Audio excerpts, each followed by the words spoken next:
በስመ አብ ወወልድ ወመንፈስ ቅዱስ አሐዱ አምላክ አሜን። ጌታችን መድኃኒታችን ኢየሱስ ክርስቶስ የተናገረው የትንቢት ቃል። ፍካሬ ኢየሱስ። ጌታችን መድኃኒታችን ኢየሱስ ክርስቶስ ሐዋርያትን በደብረ ዘይት ሰብስቧቸው ሳለ በኋለኛው ዘመን በሚመጣው ትውልድ የሚደረገውን ምልክቱ ምንድን ነው?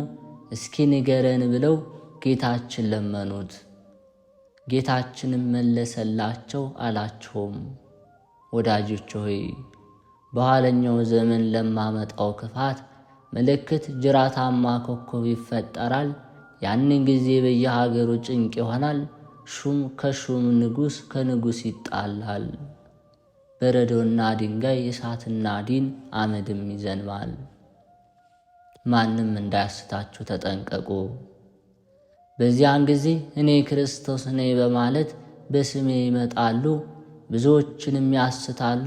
ጦርነትም በየሀገሩ ይነሳል። ይህ ሊሆን ግድ አለውና ተጠበቁ። ዳሩ ግን መጨረሻው ገና ነው። ሕዝብ በሕዝብ ላይ፣ መንግሥት በመንግሥት ላይ ይነሳል። ራብ፣ ቸነፈር፣ የምድርም መናወጥ በልዩ ልዩ ስፍራ ይሆናል። እነዚህም ሁሉ የምጥ መጀመሪያ ናቸው። በዚያን ጊዜ ተጠንቀቁ። ብዙ ሰዎች ይሰነካከላሉ፣ እርስ በርሳቸው ለሞት አሳልፈው ይሰጣጣሉ። ከአመፅና ከትዕቢት ከተንኮል የተነሳ በሰዎች መካከል ፍቅር ትጠፋለች፣ መተማመን አይኖርም። አንዱ አንዱን እንደ አውሬ ይመለከተዋል።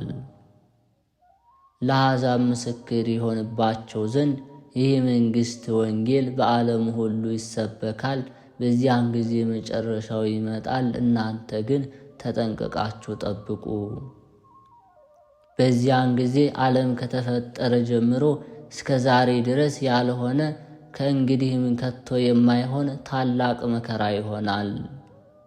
በዚያም ወራት ላሉ ለእርጉዞችና ለነፍሰ ጡሮች እንዲሁም ለእመጫቶችና ለሚያጠቡ ሁሉ ወዮላቸው። እነዚያስ ቀኖች ስለ ደጋጎችና ስለ ተመረጡ ሰዎች ባይፈጠሩ ኖሮ ሥጋ የለበሰ ሁሉ አንዳችን ባልዳነ ነበር። እንግዲህ ሽሽታችሁ በክረምት ወይም በሰንበት እንዳይሆን ተግታችሁ ጸልዩ። በዚያን ሰዓት ተጠንቀቁ። ምሳሌውን ከበለሲቱ ተማሩ። ጫፏ ሲያቆጠቁጥ ቅጠሉም ሲለመልም በዚያን ጊዜ ጊዜው እንደቀረበ ትረዳላችሁ። እንዲሁም ደግሞ እናንተ ይህንን ሁሉ ስታዩ በደጅ እንደደረሰ ወቁ። እውነት እላችኋለሁና ሰማይና ምድር ያልፋሉ፣ ግን ቃሌ አያልፍም። ስለዚያች ቀንና ስለዚያች ሰዓት ግን ከአባቴ ብቻ በቀር የሰማይ መላእክት ልጅም ቢሆን የሚያውቅ የለም። ስለዚህ ነቅታችሁና ተግታችሁ ተዘጋጅታችሁ ተሰናድታችሁ ጠብቁ። ከዚያም ወራት መከራ በኋላ ፀሐይ ይጨልማል፣ ጨረቃም ብርሃኗን አትሰጥም፣ ከዋክብትም ከሰማይ ይወድቃሉ፣ የሰማዮችም ኃይላት ይናወጣሉ። በዚያን ጊዜ የሰው ልጅ ምልክት በሰማይ ይታያል። የምድር ወገኖች ሁሉ ዋይ ዋይ ይላሉ። የሰማይ ልጅም በታላቅ ኃይልና በብዙ ክብር በሰማይ ደመና ሲመጣ ያዩታል። መላእክቱንም በታላቅ የመለከት ድምፅ ይልካቸዋል። በዚያን ጊዜ ከአመፅና ከተንኮል የተነሳ በምድር ሳለ ሁሉ ይቅርታ የለም። የእኔ ገናናነትን አላወቁምና፣ ነገር ግን ወደ እኔ ቢመለሱ ንስሐ ቢገቡ እኔም ይቅር እላቸዋለሁ። ወደ እኔ ግን ባይመለሱ እኔም ፊቴን ከነሱ መልሳለሁ። ኤሳው ብኩርናውን ለመብል እንደሸጠ በረከትንም እንዳጣ፣ አለዚያም በመንፈስ ቅዱስ የሰጠዋቸውን ልጅነት ለአምልኮተ ጣዖት ይለውጡታልና። በዚያን ጊዜ ሐሜት፣ ትዕቢት፣ ስድብ፣ ራስን መውደድና ማክበር፣ መማለጃ ወይም ጉቦ ተቀብሎ ፍርድ ማጣመም፣ ገንዘብ መቀማት፣ ወንድምን መግደል፣ በሐሰት መመስከር፣ መስረቅ፣ ሐሰት መናገር፣ ድንበር ማፍረስ፣ ወሰን መግፋት፣ አጥር መስበር ቤት መሰርሰር ይበዛል። ወንድምም ወንድሙን ለገንዘብ ይለውጣል፣ ፍቅርም ከነርሱ ይርቃል። በዚያን ጊዜ ሴቶች ለባሎቻቸው አይታዘዙም፣ ባሮችም ለጌቶቻቸው አይገዙም። ሴቶችም በመኳንንት ወንበር ቢቀመጡ ይወዳሉ፣ በወንድ መሳሪያ ያጌጣሉ። እንዲህም ይላሉ፣ በዳኝነት ተቀምጠን ፍርድ እንፍረድ ይላሉ። ሴት የተናገረችው ለባሏ አይጥሙም፣ ባሏ የተናገረው ለሚስቱ አይጥማትም። የባሏ ፈቃድ አትሰራውም፣ ባሏ ስለ ንብረቱ ይታገሳታል። ፈቃዱን ታደርግ ዘንድ እሺ ብትለው ለጊዜው ደስ ይለዋል፣ እምቢ ብትለውም ስለ ንብረቱ እያዘነ ይኖራል። በዚያን ጊዜ ከሀብታቸውና ከብልጽግናቸው የተነሳ የእግዚአብሔርን መኖር ይዘነጋሉ። እህላቸውን የሚያደልቡበት ሰፊ ጎተራ ለመስራት ገንዘባቸውንና ወርቃቸውን የሚያከማቹበት ከፍተኛ ሳጥን ለማዘጋጀት ይፋጠናሉ። ነፍሳቸውንም ለብዙ ዘመን የሚበቃ የደለበ እህል የተከማቸ ወርቅና ገንዘብ አለሽና ከእንግዲህ አርፈሽ ብዪ ጠጪ፣ ደስም ይበልሽ ይሏታል። ነገር ግን ባላሰቡት ሰዓት ጊዜ ሞት ነፍሳቸውን ነጥቆ ይወስዳታል። ያደለቡት ያከማቹት ሀብት ለማንም ይሆናል። እግዚአብሔርን ያላሰበ በባለጠግነቱም ብዛት የተማመነ እድሉ እንዲህ ይሆናል። የሰው ሕይወት በገንዘብ ብዛት አይጠበቅም። በሀብት መደርጀትም ዕድሜውም አይረዝምም አያመልጥምም። ለሀብት ከመጎምጀትና ከከንቱ ምኞት ተጠበቁ። ለምትበሉትና ለምትጠጡት ወይም ለምትለብሱትና ለምታጌጡት አጥብቃችሁ አትጨነቁ። የሰማይ ወፎችን ተመልከቱ፣ አይዘሩም አያጭዱም፣ ዕቃ ቤት ወይም ጎተራ የላቸውም፣ ምግባቸውን ግን ከእግዚአብሔር ያገኛሉ። እንዲሁም አበባዎችን እዩ፣ አይደክሙም አይፈትሉም። ነገር ግን እላችኋለሁ ጥበበኛውንና አስተዋዩ ሰሎሞንስ እንኳ በክብሩ ሁሉ ከእነዚህ እንደ አንዲቱ አልለበሰም። እንዲህ ከሰማይ አሞሮችና ከበረሃ አበባዎች ምን ያህል ብልጫ እንዳላችሁ ከእግዚአብሔርም ዘንድ የቱን ያህል ክብር እንደተሰጣችሁ አስቡ። ከእናንተ መካከል ተጨንቆና ተጠብቦ በቁመቱ ላይ አንዲት ስንዝር መጨመር የሚቻለው ማን ነው? እንግዲያውስ ትንሽ ነገር ለማድረግ የማይቻላችሁ ከሆነ ስለ ሌላው አትጨነቁን። ከዓመት ልብሳችሁ ከዕለት ጉርሳችሁ የሚተርፋችሁን ለነዳያን መጽውቱ ከሀብታችሁ ቀንሳችሁ ከርስታችሁ ቆርሳችሁ ለበጎ አድራጎት ስጡ። ከዚያ ሌባ በማይሰርቀው ነቀዝ በማያበላሸው ብል በማይበላው ሰማያዊ መዝገብ ይከማችላችኋል። ስለዚህም ተግባር ወገባችሁ የታጠቀ ጆሮአችሁ የነቃ ዓይናችሁ የበራ ይሁን። የሰው ልጅ በማታስቡበት ሰዓት ይመጣልና። በዚያን ጊዜ ምሽት በሆነ ጊዜ ዛሬ ሰማዩ አቀልቷል ብራ ይሆናል፣ ወይም በምዕራብ በኩል ደመና ሲመጣ ባዩ ጊዜ ዝናብ ይዘንባል፣ እንዲሁም በሰሜን በኩል ነፋስ በነፈሰ ጊዜ በሽታ ይሆናል በማለት የአየሩንና የሰማዩን ጠባይ ለመመርመር ይሞክራሉ። የሰማይን ሥራ የአየርን ጠባይ መርምሮ ማወቅ የሚቻለው ማን ነው? ሥጋውን ከነፍሱ ነፍሱን ከሥጋው ለይቶ መናገር የሚቻለው ማን ነው? በዚያን ጊዜ ነገሥታት፣ መኳንንት፣ መሳፍንት፣ የሀገር ሹማምንት ከዚያም በታች ያሉ ሰራዊት በሐሴት የሚምሉ በየዕለቱ ቃላቸውን የሚለዋወጡ ሰዎች ይፈጠራሉ። ጠዋት የተናገሩትን ለማታ አይደግሙትም። በዚያን ጊዜ ፍቅር የሌላት ባልንጀርነት፣ መተማመን የሌላት ጓደኝነት ትፈጠራለች። ጥል፣ በደል፣ መስራት፣ መቀማት፣ ሐሜት፣ ሐሰት በልባቸው የመላ ሰዎች ይፈጠራሉ። መብል መጠጥ ባዩ ጊዜ ነፍሳቸውን ለገሃነመ እሳት ይሸጣሉ። እናንተ ግን እንደነሳቸው አትሆኑ። በምትጸልዩበት ጊዜ እንደ ግብዞች በአደባባይ ቆማችሁ አትጸልዩ፣ ነገርም አታብዙ። እነርሱ ነገራቸው ወይም በጸሎታቸው መርዘም እግዚአብሔር የሚሰማቸው ይመስላቸዋል። እናንተስ በስውር እንዲህ እያላችሁ ጸልዩ። በሰማይ የምትኖር አባታችን ሆይ ስምህ ይቀደስ፣ መንግሥትህ ትምጣ፣ ፈቃድ በሰማይ እንደሆነ እንዲሁም በምድር ይሁን። የሚበቃንን የዕለት ምግባችንን ዛሬ ስጠን፣ በደላችን ይቅር በለን የበደሉን ይቅር እንል ዘንድ የይቅርታ መንፈስን ስጠን፣ ወደ ፈተናም አታግባን ከክፉ ሁሉ አድነን እንጂ መንግሥት ያንተ ናት ነውና ኃይልም ምስጋናም ለዘላለሙ አሜን። በዚያን ጊዜ የአንዱ መንግሥት ሀገር የሌላውን መንግሥት ሀገር በእውኑ በአንቺ ዘንድ ደግ ሰው ወይም በእውነት የሚሠራ አለ ወይ ብላ ትጠይቃለች። እሷም የለም ትላለች። ለዚያም ሰዓት ከመከራው ከሲቃዩ የተነሳ ሰው ሞትን ይመኛል። ከባህር ቢጠልቅ ከገደል ቢገባ ሞትን አያገኝም። አበያና ባለሙያ በሬዎች ይጠመዳሉ። የሚስበውን ይገርፉታል፣ አበያውን ይተውታል። በሬ የተባለ በሬ አይደለም ሰው ነው እንጂ ዋስ ይከፍላል። ባለ ዕዳ ያመልጣል፣ የሚይዘውም የለም። በእነዚያ ዘመናትና ወራት ብሉን ብሉን የሚሉ ጣፋጭ ፍሬዎችና ወይን ትርንጎ ይፈጠራሉ። ይናቃሉ እንጂ የሚበላቸው የለም። እሬት መራራ ይባላሉ። ወይንና ትርንጎ የተባሉት ወይንና ትርንጎ አይደሉም፣ መጻሕፍትና ሊቃውንተ መምህራን ናቸው እንጂ። ሲመክሩ ሲያስተምሩ ይንቋችኋል እንጂ አይሰሟቸውም። አጥብቃቸው ተጠንቀቁ። በእኔ ፈቃድ ለሚሄዱ ሰዎች ግን በቅን ልቦና በሌሊትና በመዓልት ለሚጓዙልኝ ሰዎች እኔ እንደ ወዳጆቼ እንደ አብርሃምና እንደ ይስሐቅ እንደ ያዕቆብና ሙሴ እንደ ባሮቹ እንደ ዳዊት እንደ ዳንኤልና እንደ ኤልያስ እንደ ሚክያስ በሚመጣው ዘመን እጠብቃቸዋለሁ። ተድላ መንግሥተ ሰማያትንም አወርሳቸዋለሁ። በዚያን ጊዜ ወሬ ለመስማት ነገር ለማየት ወዲህና ወዲያ ይቅበዘበዛሉ። ነገር ግን ያዩትና የሰሙትንም በልቦናቸው አያሳድሩትም።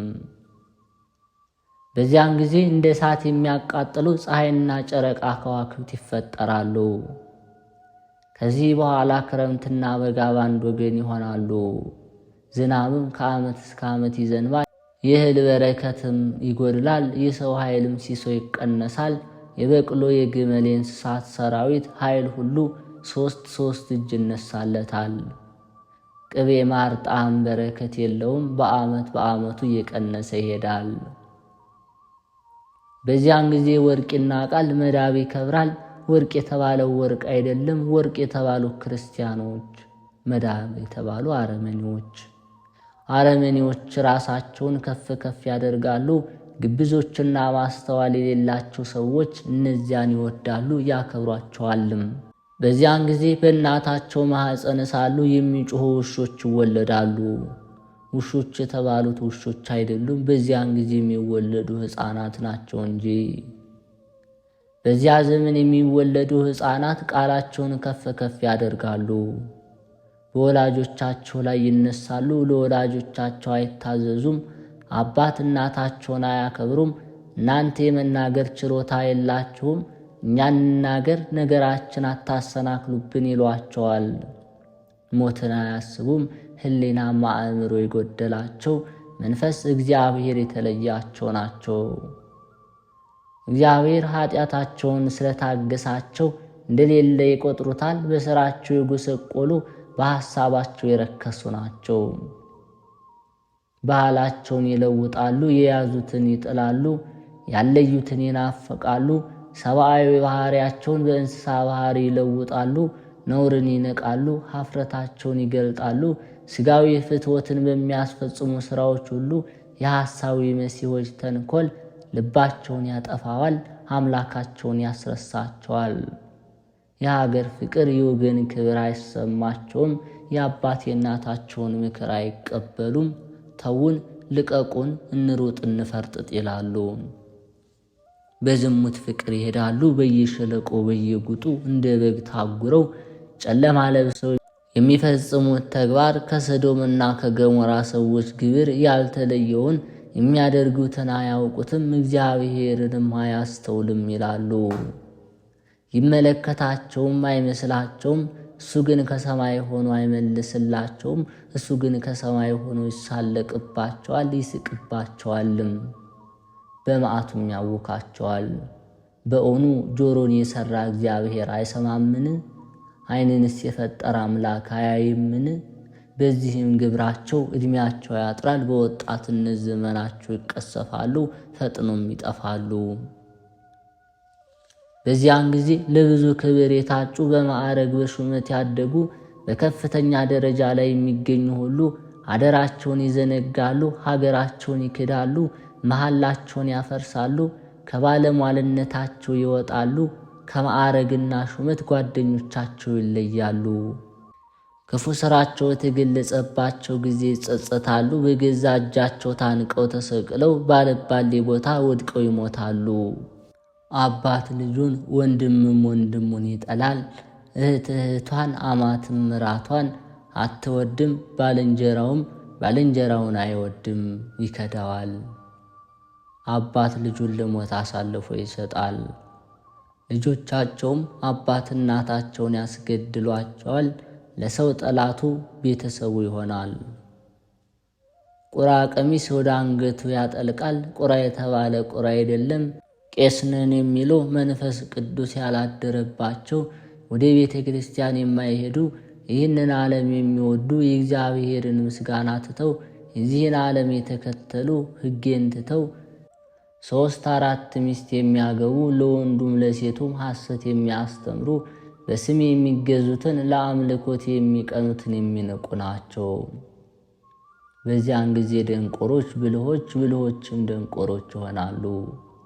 ውሃ ሻቅቦ ይፈሳል፣ ውሃ ሻቅቦ ይፈሳል የተባለው በማይገባቸው እኔ ነግስ የሚሉ ናቸው። እኔ እግዚአብሔር የባሕሪ ንጉሥ ሳለሁ የምገድል፣ የማድን፣ የምቀጣ፣ የምምር፣ የምሾም፣ የምሽር ከሰማይ በታች ከምድር በላይ ከኔ ሌላ አምላክ የለምና።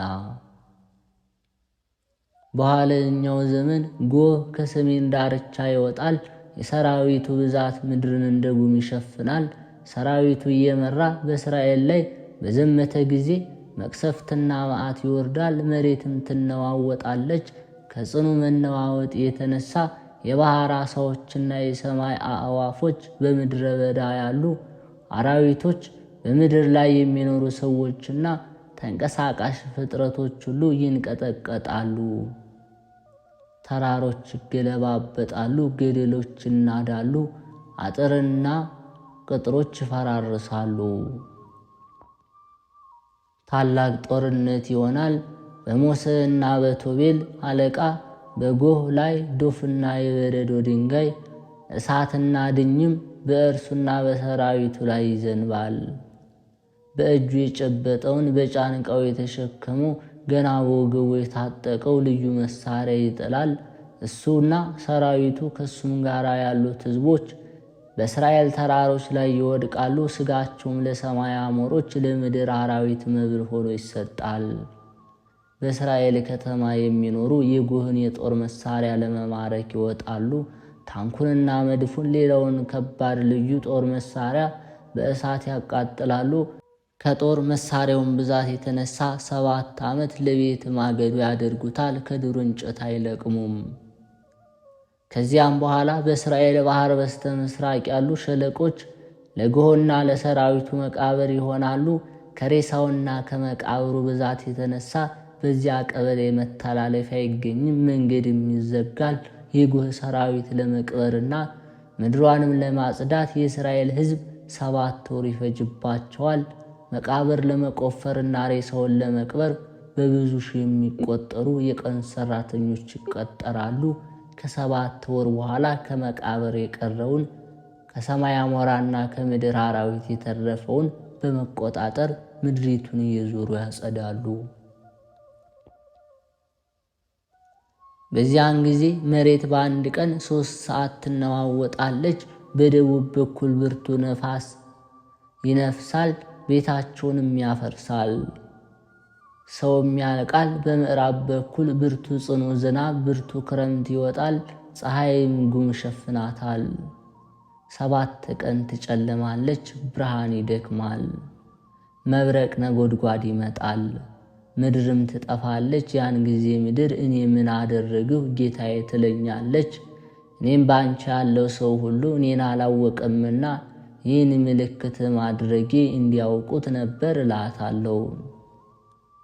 የምድር እጽዋት ሁሉ በብዙ ድርቅ ይጠፋሉ። የምድር እጽዋት ሁሉ በብዙ ድርቅ ከመጥፋታቸው የተነሳም ደግሞ በክንፉ የሚሰበስብ አሞራ እልካለሁ። እሱም በግና ፍየል በአንድ ቀን የሚገድል ነው።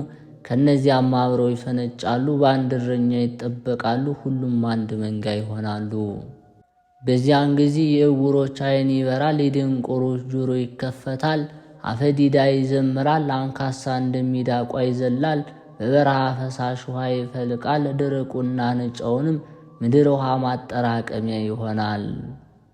አንበሳ የሚኖርበት ምድረ በዳ፣ ተኩላና ቀበሮ የሚተኛበት ጫካ፣ ዝንጀሮ የሚፈነጭበት ገደልና ጭንጫ ልምላሜ ይታይበታል።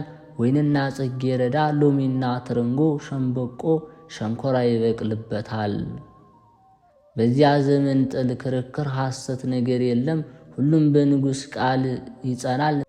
ምድርም በጳጳሳት ቃል ትባረካለች። ስሜም ይከብራል። ፍቅር በረከት በምድር እንደ እህል ይዘራል። ሰውም በደስታ ለእግዚአብሔር ይገዛል። ምድር ትታደሳለች። በየሀገሩ ሁሉ ፍጹም ደስታ ይሆናል። እግዚአብሔርን ይፈራሉ ያከብሩታል።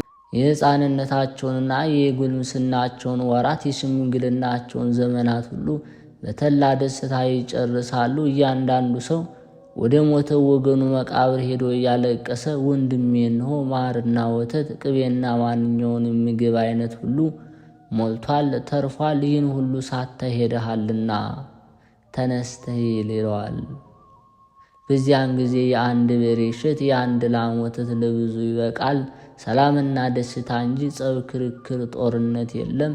ሰውም በምድር ላይ በቅንነትና በበጎ መንፈስ ለእግዚአብሔር ይገዛል። ከዚህም በኋላ በሦስት ወገን 3 ነገሥታት ይነግሳሉ። አንዱ ወደ ምስራቅ፣ አንዱ ወደ ምዕራብ፣ አንዱ ወደ ደቡብ ይሄዳሉ። ከዚህ በኋላ ሐሳዊ መሲህ ይመጣል። እኔ ክርስቶስ ነኝ እያለ ብዙ ሰዎችን ያስታል። በየሀገሩ መከራ ይወርዳል። በዚያን ጊዜ የሰው ልጅ ከቅዱሳን መላእክቱ ጋር በግርማ መንግሥቱ በመጣ ጊዜ በጌትነቱ ዙፋን ይቀመጣል። ዳግመኛ አንድ ጊዜ የመለከት መነፋት ይሆናል። ይኸውም ሙታንን የሚያነቃ። በመጀመሪያ አዋጅ እስከ ዓለም ዳርቻ የተበተነ የሥራ ትቢያ ሁሉ ይሰበሰባል። በላይ ያለውና በታች ያለው፣ በባሕርና በየብስ ያለው፣ አውሬ የበላው፣ ገደል ውሃ የወሰደው፣ እንዲሁም በልዩ ልዩ ሞት ፈጽሞ ያረጀና የጠፋ በምድር ላይ የወደቀ ሥጋ ቅርፊት ሁሉ ወደ ቀደመ መገናኛው ይሰባሰባል። በሁለተኛው አዋጅ አጥንቶች ከሥጋና ከደም ጋር ይያያዛሉ። ያለ መንቀሳቀስ ያለ መናወጥም እስከ ጊዜው ድረስ ፍጹም በድን ይሆናሉ። በሦስተኛው አዋጅ ሙታን እንዳይን ጥቅሻ ይነሳሉ። ጻድቃንና ኃጥአን ክፉም ቢሆን ደግሞ በሕይወታቸው ዘመን ሁሉ ከምድር የተከተላቸው ሥራቸውን ተሸክመው ይነሳሉ። በዚያን ጊዜ በቀኝ የቆሙትን እናንተ የአባቴ ብሩካን ዓለም ሳይፈጠር ያዘጋጀሁላችሁን መንግሥተ ሰማያት ትወርሱ ዘንድ ወደ እኔ ኑ ይላቸዋል። ብራብ አብልታችሁኛልና፣ ብጠማ ጠጥታችሁኛልና፣ እንግዳ ብሆንም አሳድራችሁኛልና፣ ብታረዝ አልብሳችሁኛልና፣ ብታመም ጎብኝታችሁኛልና። በጎች በቀኙ ፍየሎች በግራው ያቆማል። በግና ፍየል የተባሉ በግና ፍየል አይደሉም፣ ጻድቃንና ኃጥአን ናቸው እንጂ። በዚያን ጊዜ ጻድቃን እንዲህ ብለው ይመልሱለታል።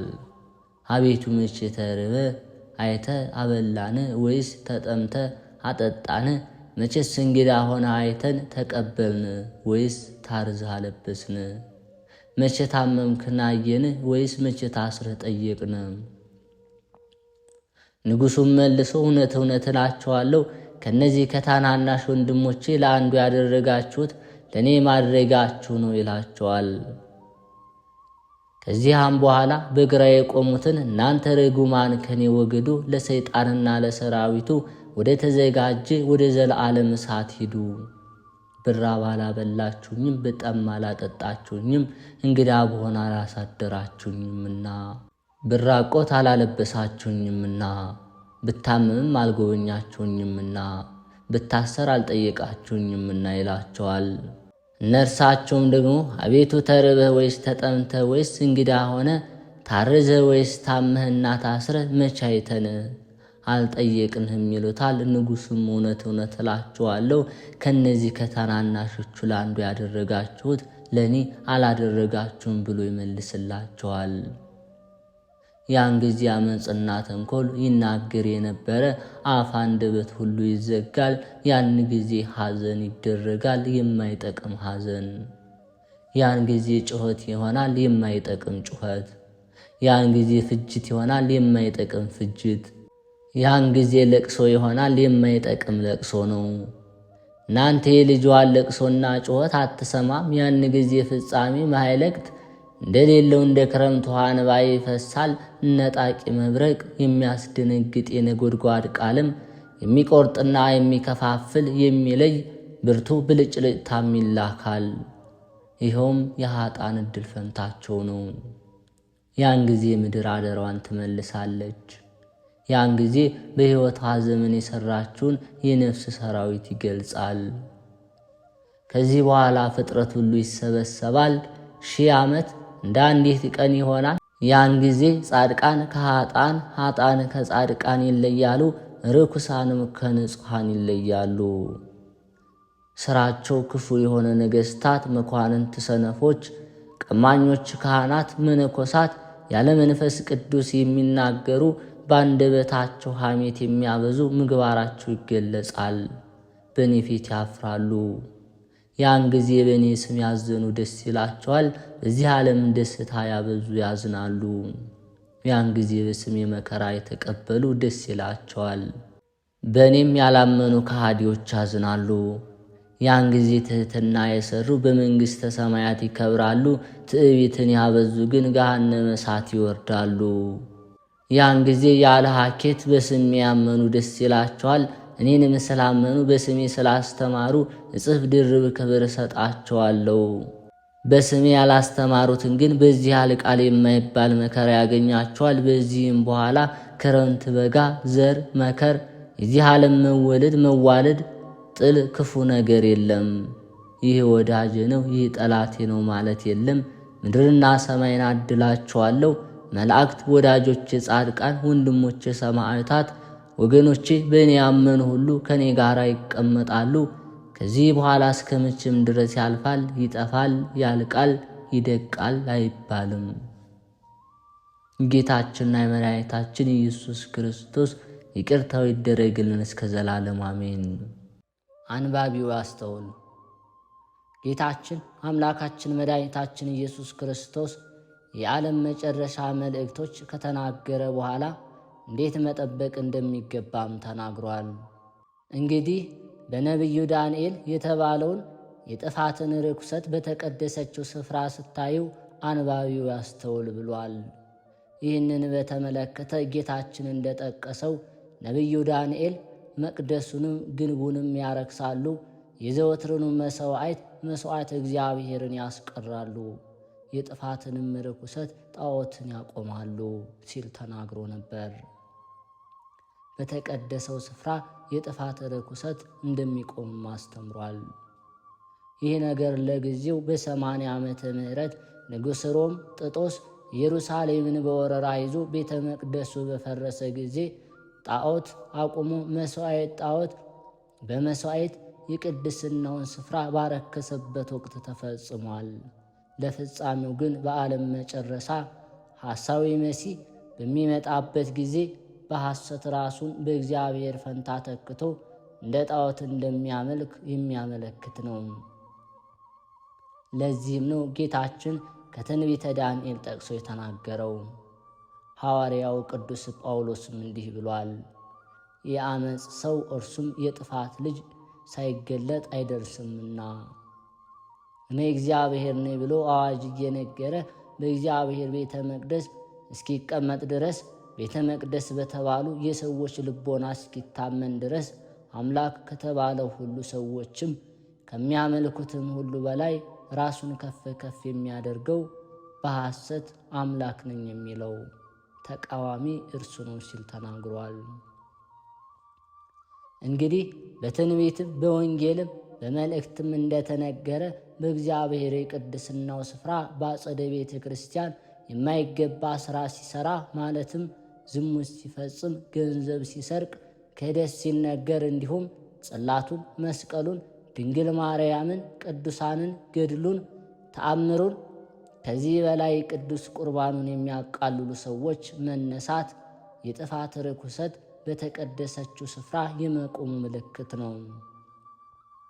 ስለዚህ አሁን የምንገኘው በዋዜማው ላይ በመሆኑ ከኛ የሚጠበቀው በሃይማኖት ጸንተን ንስሐ ገብተን የክርስቶስን ሥጋውና ደሙን ተቀብለን በጸሎት ዕለት ዕለት እየተጋን መጠባበቅ ነው። ለርጉዞቹና ለሚያጠቡ ወዮላቸው። በዚያች ጊዜ በይሁዳ ዕጣ በቤተልሔም ያሉ ወደ ተራሮች ይሸሻሉ።